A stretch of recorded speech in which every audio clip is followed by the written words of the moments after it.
Biasa saya kalau buat kerja seorang tak sedap hati. Ada orang lain, jom join kami. Yang mana tak senang. Saya terpaksa berhadapan dengan gangguan emosi. Lecturers and students, please keep dreaming. Lepas tu dia tepuk tangan. Semangat! Semangat! Semangat!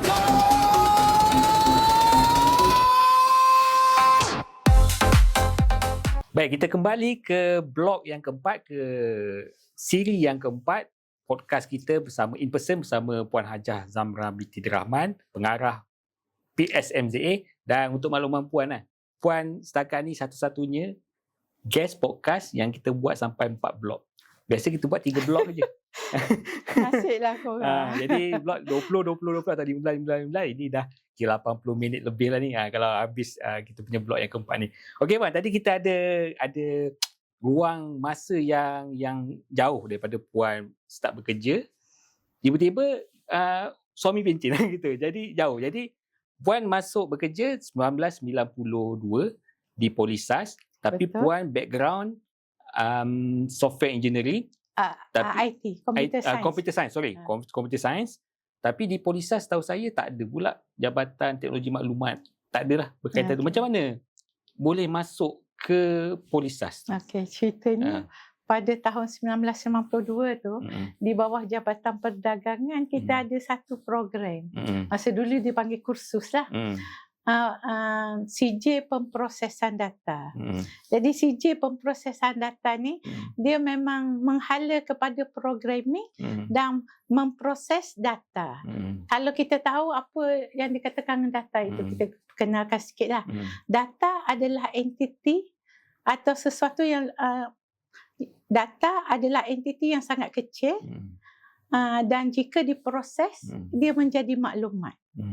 Data dia tak boleh bagi maklumat sendirinya, seperti nama Ismail. Orang tak tahu apa benda Ismail tu kan. Tapi kalau data itu dikumpul, Ismail, nombor IC, kerja, fotografer PSMZA dikumpulkan, diproses, diletakkan dalam satu laporan. Jadi orang faham, Ismail, nombor IC ini, kerja di PSMZA. Jadi data yang telah diproses akan menghasilkan maklumat. Jadi di Polisas dia ada kursus itu. Dan bagaimana kita nak memproses data? Melalui programming lah. Jadi dia ada programming Pascal, dia ada programming COBOL. Masa tu student CJ belajar dah? Belajar dah benda tu. Okay. Walaupun kita tak ada hard disk, kita tak ada apa, kita guna mainframe. Maksudnya compiler berada dalam server, pelajar download compiler, compile program dia orang, keluarkan hasil. COBOL, Pascal, programming C. Jadi masa tu CJ Pemprosesan Data ni sangat popular. Jadi dia nak pensyarah yang kelulusannya computer science. Bila di interview di Polisas, saya terus diambil sebagai pensyarah sandaran pada tahun 1992. Tapi intern tu saya terpaksa pergi buat CJ perguruan lah. KDC tu kan? KDC, kursus dalam cuti. Ambil diploma pendidikan kan? Ya, betul. Masa tu nak mengajar di poli kena ada sijil, kena ada lesen. Lesen pendidikan. Kena pergi Maktab Perguruan Teknik Ceras. Tu apa lama Puan? 3 tahun lah? 3 tahun semasa cuti. Semasa cuti semester lah. Ya, betul. Tapi rakan-rakan lain masa di yang mengajar CJ Pemprosesan Data tu semua memang background IT lah. Ya, betul. Tapi adakah dia berkaitan? Puan cerita tadi masa di US Puan ada ambil CJ kompetensi ke? Diploma. CJ, Certificate in Data Processing. Berkaitan? Jadi memang berkaitan. Sangat similar. Bahasa yang digunakan bahasa COBOL juga. Iaitu yang separate tu bahasa COBOL lah. Jadi data yang ada, kita proses menghasilkan maklumat. Maklumat tu kalau kita tengok pada skrin dia display. Maklumat kalau kita print dia jadi sebagai laporan. Ya inilah. Dah sekarang ni benda tu ada lagi. Seperti SPMP kita. Kita ada data-data pelajar, nama, nombor pendaftaran dan sebagainya dikumpul dalam satu database. Bila kita proses, kita keluarkan laporan. Pelajar yang dapat beasiswa, pelajar yang berasal daripada Terengganu, pelajar yang berasal daripada Negeri Sembilan, kita boleh segregate. Itulah yang dipanggil maklumat itu. Okey. Konsepnya sama. Tapi cara kita memanipulasi data itu mengikut peredaran zaman. Sekarang ni AI, beritahu je niat keluar kan. Tapi data mesti ada. Macam tu lah.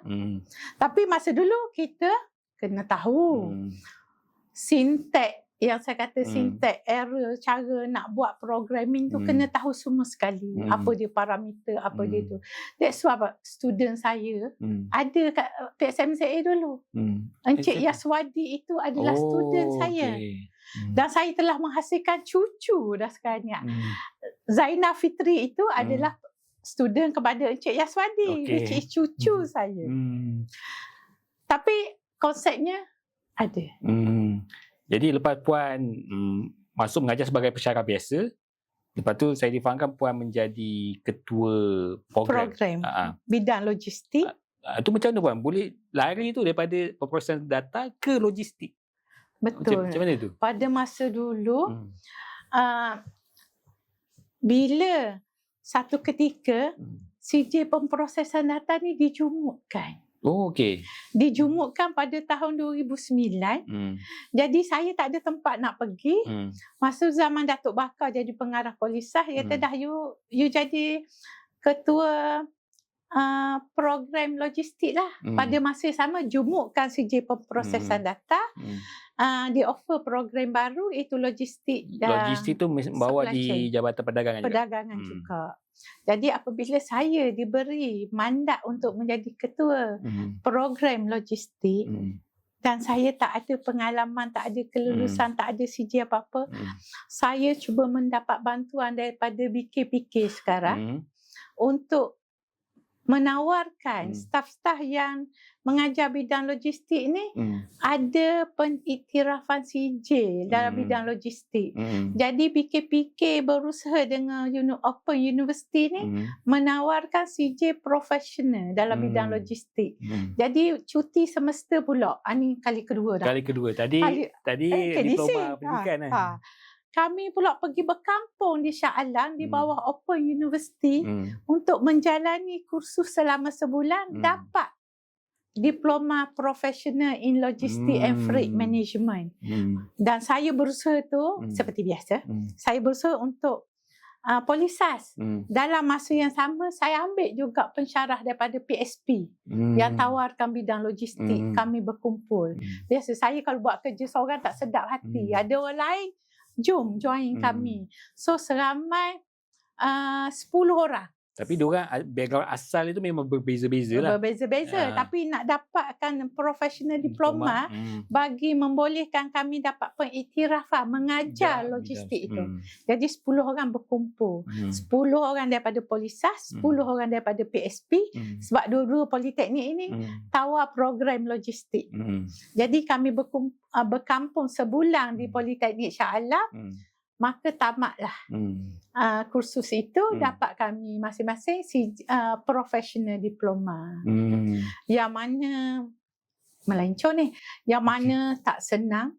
Saya terpaksa berhadapan dengan gangguan emosi. Tinggal anak tak apa, suami ada. Pada masa tersebut mak saya sakit. Sebulan berkursus 2 kali saya balik ke Terengganu. Kemarang.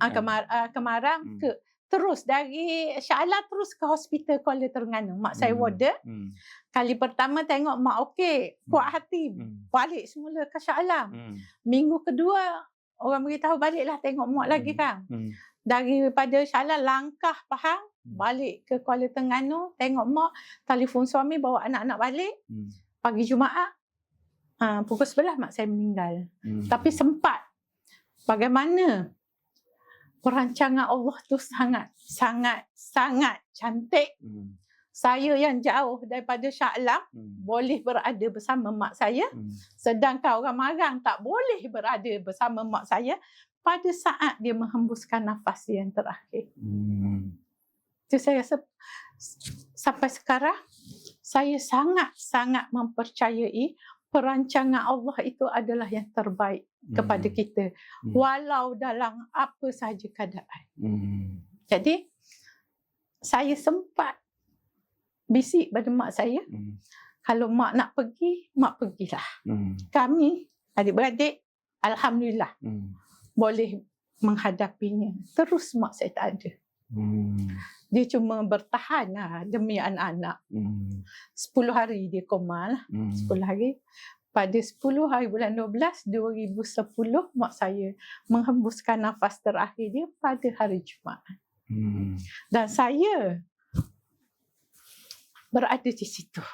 Itu yang saya rasa. Sempat balik. Allah bagi peluang pada saya. Sebenarnya sebelum ni mak saya duduk dengan saya. Oh, sebelum duduk di Kuantan lah. Sebelum saya pergi berkursus professional diploma tu, mak saya duduk dengan saya. Dan saya nak pergi kursus, saya hantar mak balik ke Marang sebulan. Anak-anak biar suami jaga, mak susah suami nak jaga. Jadi itulah yang terakhir. Tapi saya puas. Saya puas. Lama puan jaga mak? Sejak ayah saya meninggal tahun 1993. Oh, lama. Ya. Hampir 10 tahun. Sebelum itu saya jaga. Lebih 10 tahun. Sebelum itu saya menjaga mak mertua saya. Saya jaga mak mertua saya dari tahun 90 hingga 1999. Lahirnya anak saya yang nombor 4 tu, saya jaga dia. Jaga mertua. Tapi saya dah biasa jaga orang tua sebenarnya. Itu antara liku-liku hidup yang orang tak pernah buat, saya buat. Walaupun dia ada anak-anak dia yang lain, tapi dia nak duduk dengan menantu dia yang kahwin kat US dulu tu. Yang tak setuju mula-mula tu. Tapi alhamdulillah saya boleh. Saya boleh. Jadi bila tu mak saya pula duduk dengan saya boleh juga jaga. Dan mak pas saya pergi pun, saya alhamdulillah. Selepas tamat itu, tamat diploma saya pun baliklah bertugas menjadi ketua program logistik. Sampailah saya nak pangkat di 48. Tiba-tiba saja Politeknik Muazzam nak ketua jabatan JTMK, Jabatan Teknologi Maklumat dan Komunikasi. Orang yang banyak bidang ni, bidang komputer sains ada, bidang logistik ada kan. Dia pun tarik saya pergi Muazzam. Masa tu Puan Hajah Nolida pengarah kat sana. Tahun Disember 2012, 2 tahun selepas mak saya meninggal, saya pindah ke Muazzam. 2 tahun 2 bulan saya berulang setiap hari Kuantan Muazzam. 2 tahun 2 bulan, hanya 1 hari saja saya lambat punch card sebab banjir. The rest of the day saya tak pernah lambat dari Kuantan ke Muazzam. 1 jam setengah pergi, 2 jam balik. Masa tu dia tak ada fleksi. Tak ada. You masuk pukul 8, balik you pukul kena pukul 5. Jadi puan tolak daripada Kuantan 6.30. 6.30 memang sempat sampai pukul 8. Sampai pukul 8. Sebelum pukul 8. Lepas tu anak-anak siapa yang urus? Dia orang uruskan diri dia orang sendiri. Masa tu anak-anak dah besar jugalah. Tak besar juga. Yang paling kecil dia jam 4. Oh, tak besar juga tu. Tak besar juga. Yang paling kecil dia jam 4. Dia lahir, dia 8 tahun. Bukan jam 4, dia jam 2.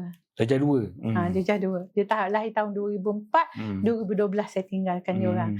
Tapi ada abang dia yang uruskan. Ada adik saya yang uruskan lah. Tapi semua tu saya berserah kepada Allah. Dalam tuk-tuk saya berulang-ulang, anak saya nombor 3, straight A SPN, dapat pergi France. Dalam kepayahan saya itu kuasa Allah lah sebenarnya. Lepas tu saya tengok profil puan ada ambil sarjana atau master sains komputer. Itu sebelum lagi tu tahun 2000. Tahun 2000 tu. Ya, sebelum puan jadi ketua program. Ya, betul. Masa tu masih lagi mengajar CJ pemproses data. Betul. Okey. Tu ambil di mana? Saya adalah orang pertama grad untuk beasiswa hadiah latihan bank negara. Bank dunia. Pada tahun 1999, anak saya umur tak sampai setahun, yang nombor 4, saya pergi buat sarjana di UTM. Itu pun berulang setiap minggu lah, bukan setiap hari. Setiap minggu? Setiap minggu naik balik. Kereta bas? Pergi bawa kereta, parking kereta, balik naik bas Sau Johor. Merah putih. Saya ingat lagi. Pergi naik kereta? Dari ke Johor ke saya Skudai? tinggal kereta saya di UTM. Di Skudai? Lepas tu in the meantime, setiap minggu saya balik naik bas. Oh, Sebab di sana saya senang bergerak, ada kereta. Oh, okey. Berapa lama tu, Puan? setahun setengah. Lama juga tu. Ya, betul. Tiap-tiap minggu Betul. tinggal anak-anak, tinggal suami. Betul. Jadi sampai kan one day tu saya terjatuh kat bank saya dalam bas South Johor itu. Bas pemandu bas South Johor tu pergi rumah saya, pulangkan kat bank saya. Sampai dia kenal rumah saya. Sebab saya adalah penumpang tegar dia. Penumpang setia. Hari Khamis malam naik bas dia. Khamis malam, okey. Sebab saya tak ada kelas hari Jumaat. Kelas saya malam saja 8 hingga 10. Saya akan bergegas pergi naik bas pukul 12 tu sampai 6 pagi, 5 pagi dekat Kuantan.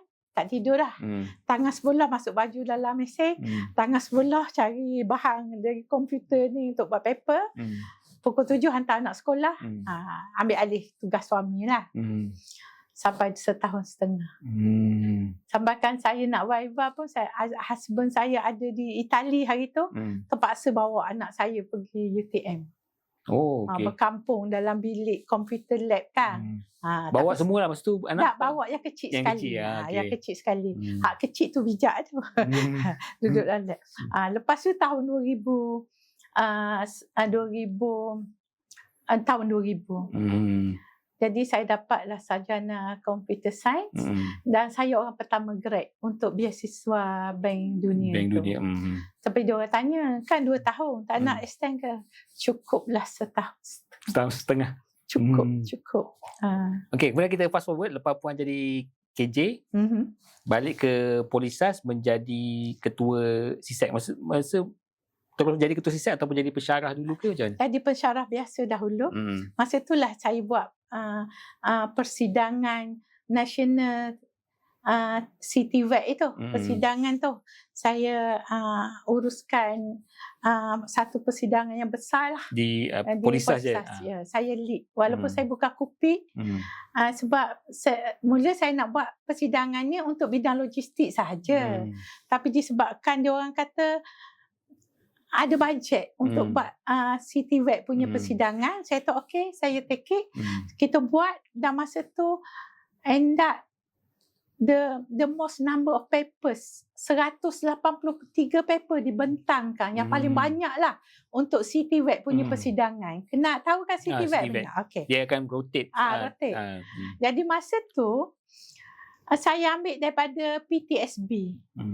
Di PTSB, saya ambil dari PTSB selepas PTSB yang buat tahun sebelumnya, Polisas nak buat kan. Saya jumpalah yang berusaha Dr. Zahari. Masa tu jadi TPA PTSB. Bila dia hand over projek tu pada Polisas kan, saya ingat dia dah lupa saya kan. Bila saya jumpa selepas beberapa tahun, dia ingat saya. Selepas jadi ketua pengarah. Masa dia jadi ketua pengarah, dia bilang, Puan Zamra, ingat kan macam mana susahnya nak buat international conference kan? Ingat doktor, ingat. Sebab saya terkejut dia masih ingat saya. Selepas itulah rancaknya orang berbincang kok. Tak tahulah sebab saya jumpa untuk, masa tu saya jumpa untuk program yang socialpreneurship program yang kerjasama bersama dengan PKT Logistik. Datuk Seri Maketio. Itu yang start puan ada kolaborasi dengan industri. Yes. Start pada PKT Logistik lah, lepas tu baru buka.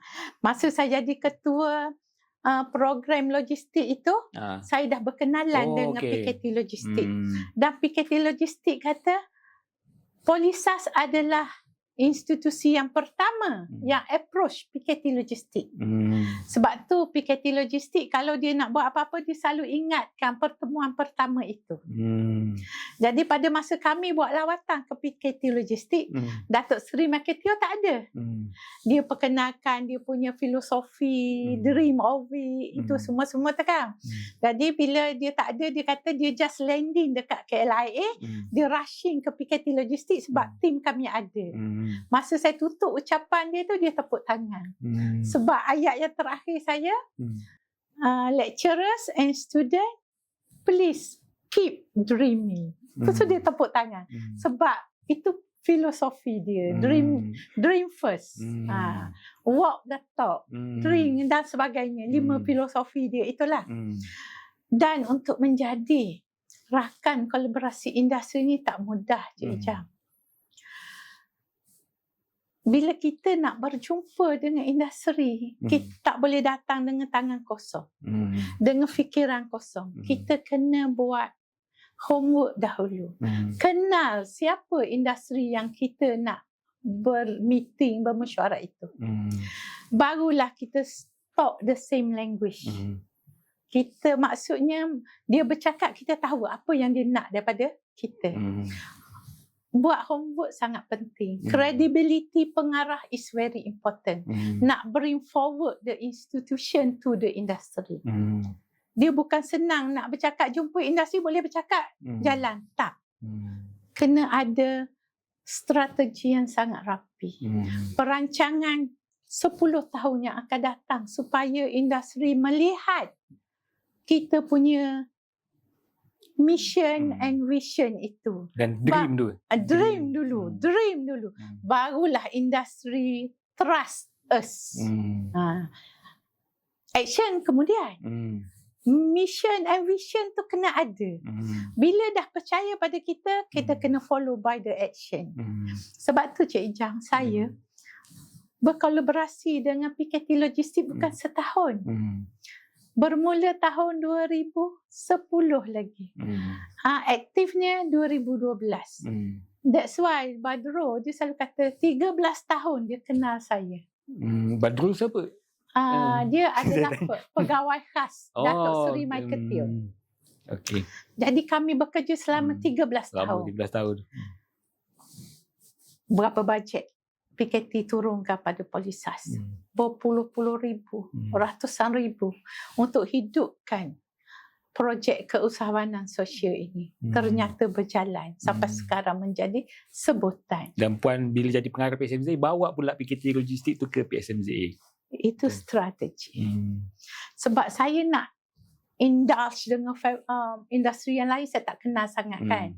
Saya bawa dia dulu supaya saya nampak di Peninsula College yang owned by PKT Logistik ada IT. That's why saya minta Datuk Seri bagi scholarship student saya. Sebab pelajar Polisas dah 2 juta Datuk Seri bagi scholarship untuk logistik. Now saya nak Datuk Seri bagi scholarship pada pelajar IT. Dan kita dapat lebih. Dalam masa 3 tahun kita mengalahkan Polisas. Kita dapat lebih pada 2 juta. Seorang pelajar kita dapat 93,000. Tahun pertama 3 orang. Tahun kedua 4 orang.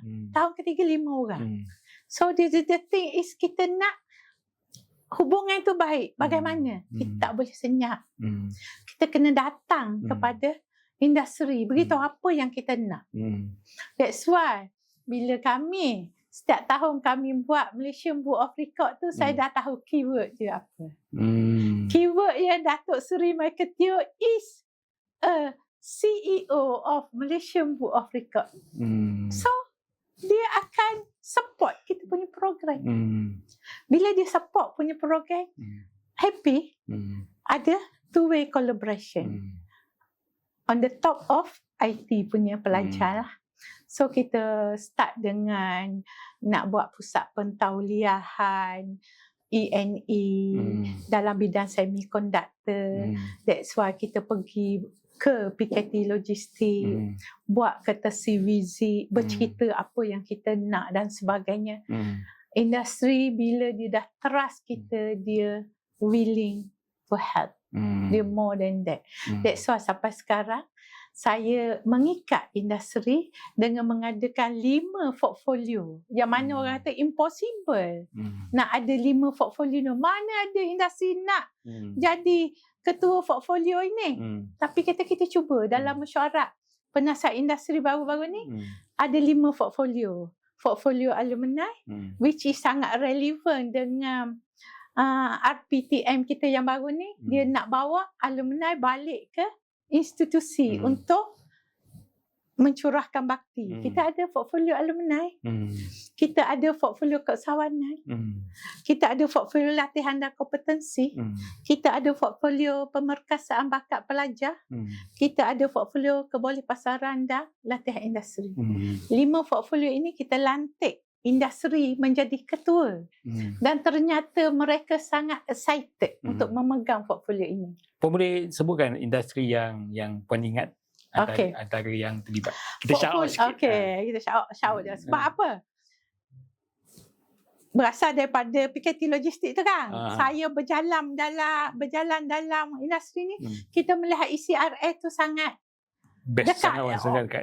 Sangat dekat dengan kita. This is our golden opportunity dan sebagainya. Meeting pertama di Hartamas bersama dengan MRA, saya dah masuk jalan tikus dah. Approach Datuk Seri Darwish. Dan kita berjaya tanda tangan kolaborasi dengan Datuk Seri Darwish. Dengan MRL, Malaysia MRA, Malaysia Rail Link, Sedia Merhad. Lepas tu baru KSU, KPT tanda tangan. Tahun ni baru siapa? Kerajaan Negeri Terengganu baru tanda tangan.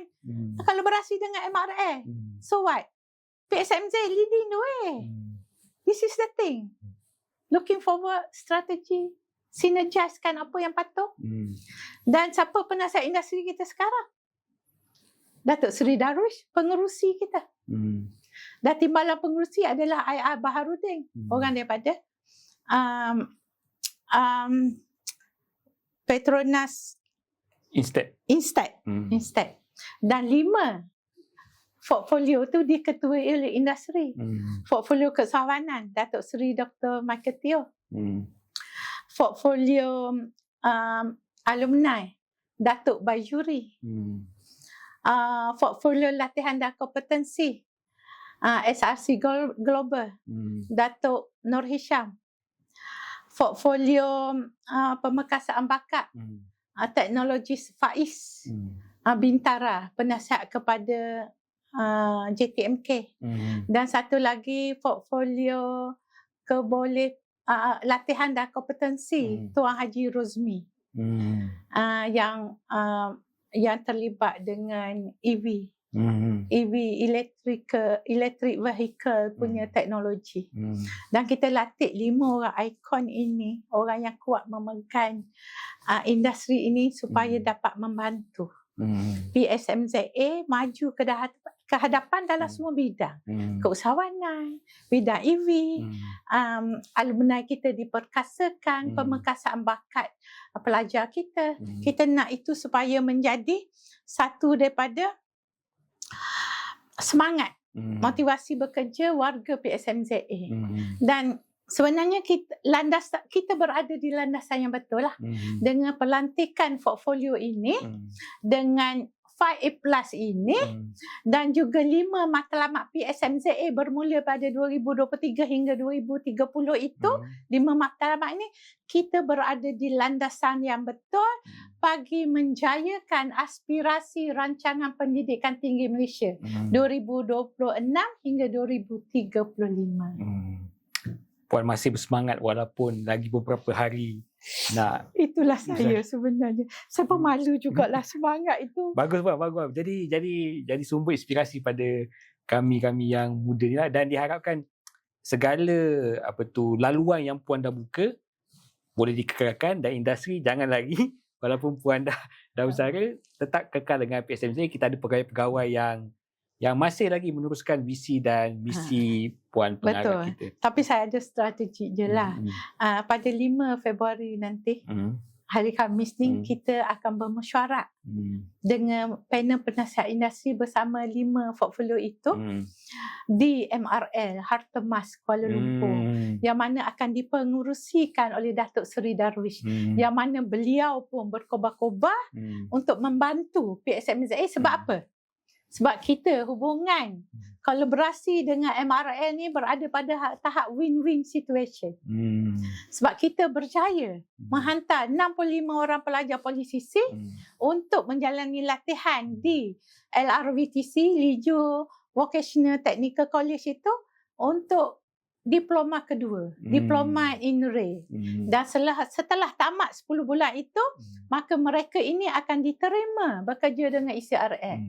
So, MRL dia tak perlu rekrut orang baru. Dia ambil je. Dia ambil graduan kita yang mana dah yakin-yakin 100% graduan kita ada kompetensi dalam bidang rail itu. Jadi, this is the thing yang saya nak boost kepada warga PSMZA, warga polisisi, supaya kolaborasi bersama industri mesti berada pada tahap win-win situation. Tak boleh kata kita mempergunakan dia. Dia mempergunakan kita, tak ada istilah itu. Tapi win-win situation. Dan satu je nasihat saya. Kalau nak dapatkan kepercayaan industri kepada institusi, bukan hanya staf saja bekerja. Pengarah itu mesti lead the way. Dia mesti berada di hadapan, membuka jalan, membantu supaya industri nampak apa yang kita nak dan kita boleh bantu industri semasa diperlukan. That's why kolaborasi ini juga akan menutup gap yang ada, yang mana industri tu, oh dia tak ada pekerja lah. Sembah santai lah. Dia tak ada pekerja lah. PSMZ tu kami ramai graduan lah. Tak ada pekerja, nak bekerja di mana? So there is a gap. Apa yang saya buat sekarang ni adalah menutup gap itu supaya graduan politeknik mempunyai kompetensi yang diperlukan oleh industri. Tapi tak semua graduate saja dari politeknik boleh masuk industri. That's why kita ada CJ kompetensi. Seperti yang kita buat di LRVTC inilah. Dan masih ingat lagi dengan AGTES untuk menutup ruang dalam bidang oil and gas. Masih ingat lagi yang kita kerjasama dengan RIA Solution? Macam mana pelajar boleh ada kompetensi memasang scaffolding dalam masa tertentu untuk menutup gap yang ada, yang diperlukan dalam bidang oil and gas oleh subkontraktor dalam bidang-bidang ini. Knowledge kena ada. Apa yang kita perlukan kena tahu. So hala tuju tu kita yang membuatnya. Staff kita hanya mengikut nakhoda dia. Jadi sebagai pengarah lah, saya nak menutup lagi ke? Kan ada lagi Cik Jah? Dalam slow-slow ni. Sebab saya nak menutup lah. Sebagai pengarah, sebagai nakhoda lah kepada kapal itu, kita kena tahu hala tuju. That's why pentingnya saya buat 5E Plus itu. That's why kita letakkan 5 matlamat itu. Sebab kita dah tahu ke mana hala tuju PSMZA ini akan berakhir. Dan saya berharaplah semangatlah, motivasi, semangat bekerja. Sebenarnya staf PSMZA ini memang berada di landasan yang betul, berada dalam keadaan yang sangat optimum untuk menjana kepada ekonomi sedia ada sekarang. Sebab kita tak menghasilkan produk, tapi tuan-tuan kena ingatlah, produk kita adalah graduan. Graduan, apabila graduan ada kompetensi, itulah produk kita untuk kita sumbang kepada pertumbuhan ekonomi negara. Dan jangan ceritalah isi air itu menghabiskan duit kerajaan dan sebagainya. Kalau kita berjalan di China kan, landasan kereta api tu 100 kali lebih banyak daripada yang kita ada sekarang ni. Kita baru aja nak bina satu pun orang dah bising habiskan duit kerajaan. Di China tu, dia teknologi dia 100 tahun ke depan. Kita berada 100 tahun di belakang untuk membina landasan itu. Jadi kita rakyat Malaysia ni kan, marilah sama-sama kita bersyukur ada landasan kereta api berkuasa tinggi nanti. Saya rasa saya antara orang yang excited lah. Nak jadi penumpang pertama. Penumpang pertama walaupun saya dah pencet masa tu.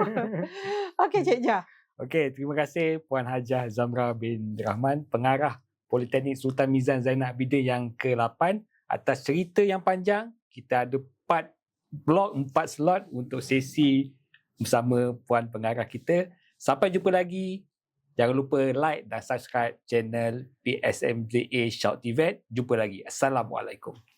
Bukan sembang kosong, bukan sembang bohong, sembang berisi, ilmu diisi. Pagi cerah